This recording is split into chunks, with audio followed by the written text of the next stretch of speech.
Et aujourd'hui, nous sommes à plus de 2 milliards de francs CFA. Mais c'est remarquable. Je pense qu'on va tout changer de métier pour rejoindre.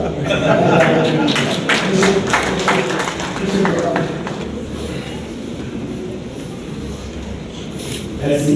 Bonjour, mesdames et messieurs. C'est un plaisir pour moi de partager aujourd'hui cet atelier.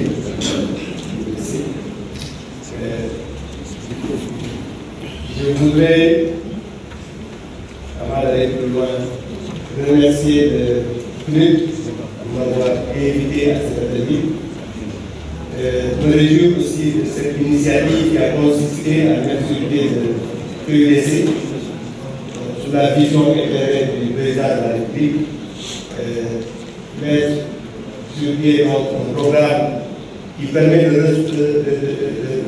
réunir des fonds publics et de pouvoir investir de manière efficace et rapide dans les besoins les plus cruciaux de nos populations. C'est dans ce cadre-là que nous avons noté tout ce qui se fait en termes de pistes de production, en termes de villageois, et tout ce qui s'ensuit même dans le domaine d'aménagement des terres. Et je voudrais peut-être aussi apporter une petite précision sur la présentation du président. Effectivement, j'ai démarré, ça fait 40 ans d'activité, depuis 1976, avec 120%. C'était environ 60 000 francs, effectivement, d'investissement. Aujourd'hui, c'est effectivement 2 milliards de capital et plus de 32 milliards de chiffre d'affaires. Ce n'est pas le plus important, mais le plus important, c'est qu'aujourd'hui, au Sénégal, nous avons réussi à créer une filière, à partir d'une filière agricole. Et c'est le parcours qui a permis d'arriver à ce que, au lieu qu'aujourd'hui, on soit en train de faire venir du poulet et des produits agricoles de l'étranger, on soit en train de le faire sur place. C'est tout ce parcours-là et tout ce chemin qui est, à mon avis, important. Et c'est ça qui fait qu'aujourd'hui aussi, nous avons un peu engagé on va dire une expansion de ces images au niveau africain. On est déjà présent, on dit, le président aussi a circulé en Afrique centrale. On nous a demandé un peu de parler du secteur privé. En 10 minutes, c'est vrai, le rôle du secteur privé, mais quand on a dit que le rôle du secteur privé, c'est de créer de la richesse, on a déjà tout dit, et une fois qu'on a créé la richesse, je crois qu'on en a fait l'essentiel. La richesse va permettre de faire tout le reste, tout ce qui s'ensuit. Donc, le secteur privé, son rôle essentiel, c'est ça, c'est de créer la richesse, et aussi de créer des emplois. C'est de créer de la valeur et de contribuer effectivement à équilibrer notre balance commerciale. Et c'est pour cela que nous pensons que le concept de dire qu'il faut investir dans nos pays, aujourd'hui en Afrique, pour substituer les importations par une industrialisation d'une production locale, d'une production nationale, vient à son œuvre, surtout au moment où on parle de l'Afrique comme étant le continent de l'avenir, un continent avec des jeunes qui en veulent, le leadership qui monte. Nous sommes très optimistes par rapport à l'avenir du continent, mais ça ne va pas aujourd'hui. Et c'est ça qui nous motive et qui nous fait avancer tous les jours. J'ai l'habitude de dire que produire ce que nous mangeons est un acte de souveraineté et manger ce que nous produisons est un acte de civisme. Je pense que c'est quelque chose comme ça qu'il faut qu'on essaie d'inculquer à notre jeunesse, parce que si on prend d'autres exemples ailleurs, dans d'autres pays, prenons l'exemple de l'Asie, je connais un pays il y a quelques années où ils ont commencé à faire des téléphones, on a appelé ça le Cambodge. Aujourd'hui, ce n'est pas le premier, c'est le deuxième au niveau mondial.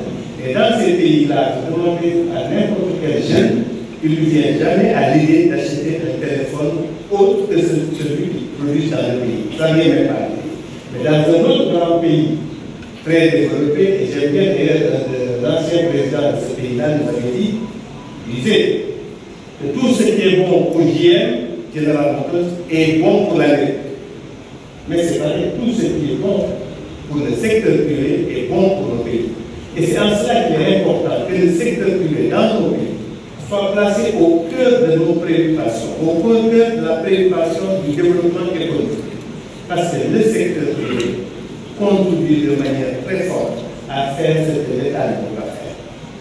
L'État a un rôle important à jouer, définir le cadre, développer les politiques, mais il y a des choses sur lesquelles je pense que le secteur privé, en partenariat étroit avec nos pouvoirs publics, avec nos États, je dirais même dans le cadre de complicité, ça va plus loin. On doit y travailler dans la conception, dans la réflexion et dans le développement et la mise en œuvre des projets. Ça, une fois qu'on a compris l'essentiel, et c'est comme ça que ça s'est passé dans tous les grands pays, un partenariat fort, soudé, un secteur privé qui en veut, mais qui est soutenu par le pouvoir public, qui comprend que l'enjeu est là. Nous sommes dans un monde, on va dire, de plus en plus concurrentiel. La mondialisation l'exige et chaque pays trouve les moyens de lui permettre effectivement d'aider et d'améliorer effectivement ses résultats. Aujourd'hui, on est content d'observer que dans nos pays, on arrive à une croissance de 6,6%, en espérant que dans quelques années, on sera autour de 8%. Il est vrai que cette croissance est extrêmement importante et les retombées importantes aussi pour le secteur privé. Et c'est pour cela qu'effectivement nous appelons et nous invitons à plus de partenariat effectivement pour dans cette lumière nationale.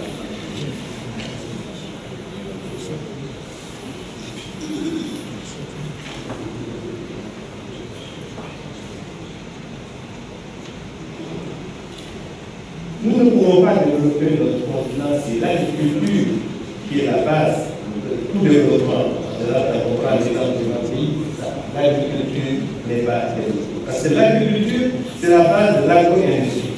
C'est parce que nous aurons transformé tout ce que nous produisons, au lieu de l'exporter à une matière première brute, de le faire revenir pour consommation locale. C'est ici qu'une agriculture doit être réfléchie, étudiée, développée. Et il faut savoir que dans les prochaines années, les pays asiatiques qui aujourd'hui nourrissent tout le monde, on va prendre par exemple Thaïlande, de la Chine, qui nous envoient le riz, ils arrivent aujourd'hui à une population qui augmente et moins de main-d'œuvre pour travailler la terre. Qu'est-ce qui va se passer dans quelques années? Il va arriver un moment où eux-mêmes seront exportateurs, importateurs toujours. Et je pense qu'ils en sont convaincus. L'Afrique doit se positionner à partir de maintenant comme étant le futur, pour devoir approvisionner le marché mondial à ce qui concerne l'alimentation des Africains. Je suis persuadé qu'aujourd'hui, cette place de l'Afrique, parce que nous avons les terres arabes, nous avons la jeunesse, et nous avons effectivement tout ce qu'il faut pour y arriver. Vraiment, je ne voulais pas être beaucoup trop long parce que 10 minutes, ça met la pression. Et puis, quand on a après de bien intellectuel comme ça, c'est pas aisé. Mais je vous remercie